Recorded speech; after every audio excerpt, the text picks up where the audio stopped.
आज हम पढ़ेंगे क्लास 8 का चैप्टर वर्ग और वर्गमूल प्रश्नावली 2.4 का क्वेश्चन नंबर हम 1 पढ़ेंगे। क्वेश्चन नंबर 1 में कह रहा है कि बार बार घटाने की विधि, क्या कह रहा है कि बार बार घटाने की विधि से 121 एवं 196 का वर्गमूल निकालिए। देखिए क्लास 8 में वर्गमूल जो है वो 3 तरीक़े से बताया गया है। एक तो पहला वाला हो गया, बार बार घटाने की विधि से आपको बताना है वर्गमूल। दूसरा है अभाज्य गुणनखंड विधि से, जो इसी चैप्टर में पढ़ेंगे हम। अभाज्य गुणनखंड विधि से हम वर्गमूल पढ़ेंगे। और तीसरा जो वर्गमूल होगा वो होगा भाग विधि, ठीक है ना, जिसका अगला चैप्टर में हम पढ़ेंगे।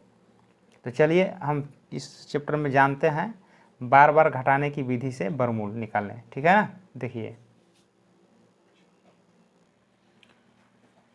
तो पहला क्वेश्चन आपका है कि बार बार घटाने की विधि से आपको निकालना है। पहला क्वेश्चन क्या है, 121।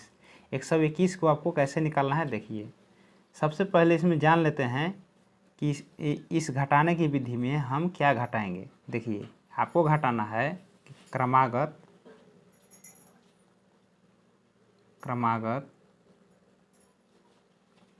विषम संख्याओं को घटाने पर, ठीक है ना। 121 का वर्गमूल निकालना है, हम लिखेंगे 121।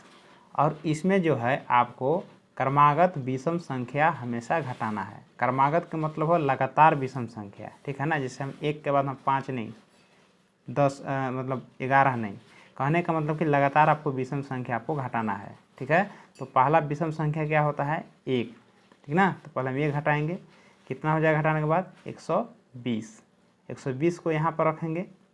इसके बाद देखिए 1 के बाद क्या होगा अगला विषम संख्या, 3, ठीक ना। इसी को कहते हैं हम क्रमागत विषम संख्या, मतलब लगातार विषम संख्या घटाना है, ठीक है ना। अब देखिए इसको घटाइए, 120 में से 3 घटाएंगे तो 117। फिर 117 को यहाँ रख लेंगे। फिर 117 में 1 के बाद 3, 3 के बाद क्या होगा विषम संख्या, 5 हो गया, ठीक है ना। तो घटाइए तो कितना होगा, 112 हो जाएगा। फिर 112 में हम घटाएंगे 5 के बाद विषम संख्या क्या होगा अगला, 7 होगा। इसको घटाएंगे 12 में से 7, 5 होगा। और यहाँ हो जाएगा 0, यहाँ हो जाएगा 1। फिर लिखेंगे 105। और 7 के बाद अगला विषम संख्या क्या होगा, 7 के बाद 9 होगा। 15 में से 9 गया तो 6, 96 हो जाएगा। इसके बाद यहाँ 96 उतार लेंगे। फिर कितना घटाएंगे, 9 के बाद अगला विषम संख्या क्या होगा, 11 होगा। इसके बाद हम घटा लेंगे इसको, हम 6 में से घट गया तो 5, 9 में से घट गया तो 8, 85। फिर यहाँ पर 85 लिखेंगे। 11 के बाद अगला विषम संख्या होगा 13, 13 घटा लेंगे। 5 में से 3 गया तो 2, 8 में से गया तो 7। यहाँ पर लिख लेंगे फिर से हम 72 और घटाओ 13 के बाद अगला विषम संख्या होगा 15। 12 में से 5 गया तो 7, 12 में से 5 गया तो 7, यहाँ बचेगा 6, 6 में से गया तो 5, 57 उतार लेंगे। इसमें अगला संख्या क्या होगा, मतलब 15 के बाद हो जाएगा विषम संख्या अगला 17। 7 में से 7 शून्य हो जाएगा। 5 में से गया तो 4 हो जाएगा। फिर उतारेंगे हम 40। फिर घटा देंगे 17 का अगला संख्या हो जाएगा 19। 10 में से 9 गया तो 1, यहाँ बचा 3, 3 में से गया तो हो जाएगा 2। फिर क्या कर लेंगे हम, 21 हो जाएगा। यही 21 यहाँ ले आना है। फिर इसके बाद क्या करेंगे, घटाओ 19 का अगला विषम संख्या का होगा 21।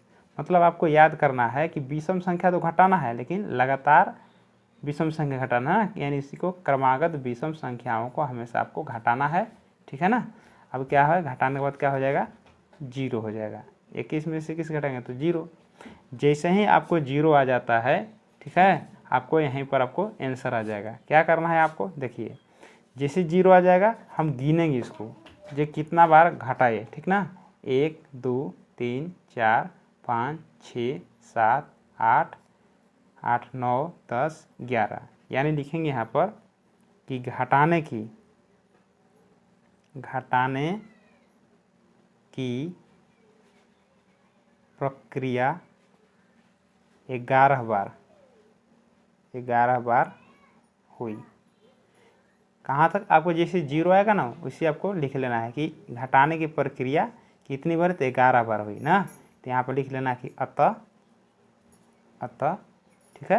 अब लिख देंगे यहाँ पर रूट लगा लीजिए 121, यानी अतः 121 का वर्गमूल कितना हो जाएगा 11, ठीक ना। 1 2 3 4 5 6 7 8 9 10 11, यानी घटाने की प्रक्रिया 11 बार हुई, ठीक ना। इसलिए 121 का वर्गमूल कितना हो जाएगा 11। आपका यही आंसर हो जाएगा। तो आसानी से आप समझ गए होंगे।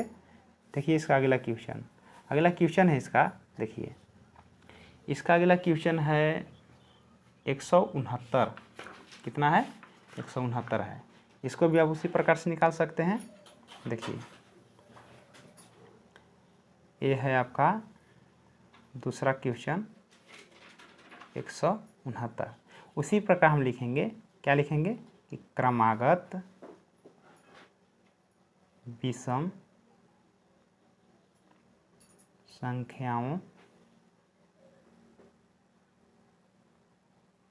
संख्याओं को घटाने पर। वो इसलिए लिख रहे हैं क्योंकि देखिए लगातार आपको घटाना है, लगातार आप नहीं घटाएंगे तो आपका आंसर नहीं आएगा ना। तो आपको याद रखना है कि जो भी विषम संख्या घटाना है वो लगातार विषम संख्या घटाना है, ठीक है ना। तो चलिए हम 169 को लिख लेते हैं फिर से वैसा ही जैसे कि बनाए थे। 169 हो गया। सबसे पहले विषम संख्या क्या होता है 1, हम पहले 1 घटाएंगे, ठीक है ना। कितना ही बड़ा रहेगा इस विधि से अगर बनाएंगे तो सबसे पहले विषम संख्या 1 से स्टार्ट करेंगे, ठीक है। तो घटाने पर 168 आएगा। फिर 168 को क्या करना है, फिर से यहाँ पर लिख देना है। और 1 के बाद अगला विषम संख्या 3 आता है, 3 को घटा लेंगे तो ये हो जाएगा 8 में से 3 गया तो 5, यानी 165। फिर से 165 को यहाँ पर लिखेंगे और 3 के बाद अगला हो जाएगा 5, तो 160 हो जाएगा। फिर 160 लिखेंगे, 5 के बाद हो जाएगा विषम संख्या अगला कितना, 5 के बाद क्या हो जाएगा 7, तो हो जाएगा 153। फिर 153 के बाद हो जाएगा 7 का अगला विषम संख्या 9 हो जाएगा। 13 में से 9 गया तो 4, 144।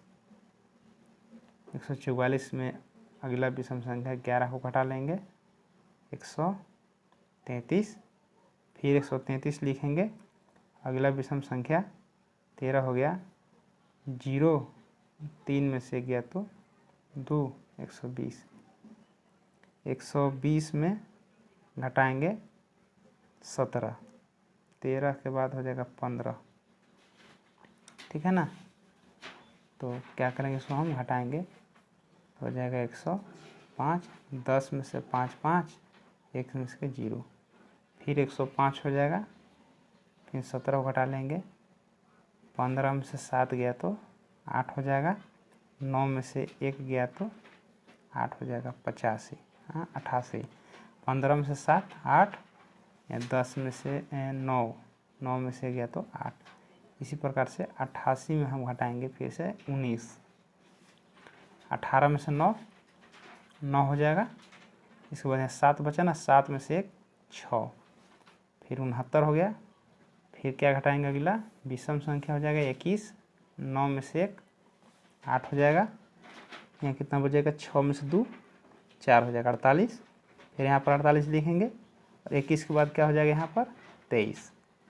23 घटाएंगे तो यहाँ पर कितना हो जाएगा 8 में से 3 गया तो 5, 8 में से 3 5, 4 में से 2 गया तो 2, 25 हो गया। फिर से 25 यहाँ पर लिखेंगे और माइनस 23 का अगला विषम संख्या 25 बराबर कितना हो जाएगा 0 हो जाएगा। तो पहले हम बताए थे कि जैसे ही आपको 0 हो जाएगा वहाँ पर रुक जाना है और इसको आपको गिन लेना है, ठीक ना। यहाँ पर लिखेंगे कि घटाने की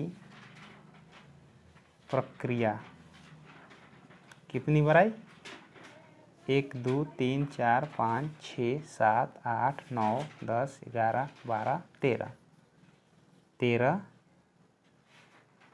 बार हुई। अतः यहाँ पर लिख लेना, अतः रूट लगा लेना है, कितना है 169, यानी 169 का वर्गमूल कितना होगा जितना बार ये घटाने का प्रक्रिया हुई वही आपका आंसर हो जाएगा। तो 13 बार हुई तो लिख देंगे यहाँ पर 13, यही आपका आंसर हो गया। तो आपको